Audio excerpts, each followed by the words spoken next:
विनम्रता अंगी असावी, सगळ्यात महत्वाची गोष्ट अत्यंत विनम्रता माणसाच्या अंगी असावी. माणसाने झुकण्याची वृत्ती ठेवावी.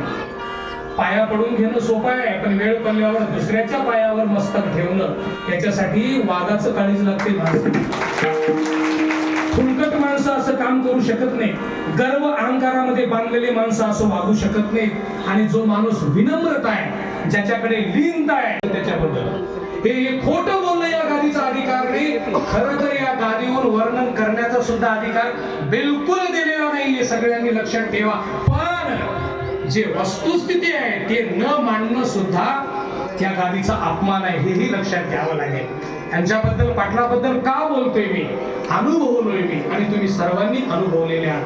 ते कधीही कोण्याही कार्याकरिता एखाद्या व्यक्तीला सहज बोलणे, सहज भेटणे, प्रेमाने बोलणे, स्वच्छ अंतकरण असणारे व्यक्तिमत्व आदरणीय पाटील साहेब या ठिकाणी उपस्थित आहे. भगवान गोपाल श्रीकृष्णाच्या चरणी मी प्रार्थना करेन, सदैव त्यांच्या डोक्यावर श्रीकृष्णाने हात ठेवावा आणि हे चालत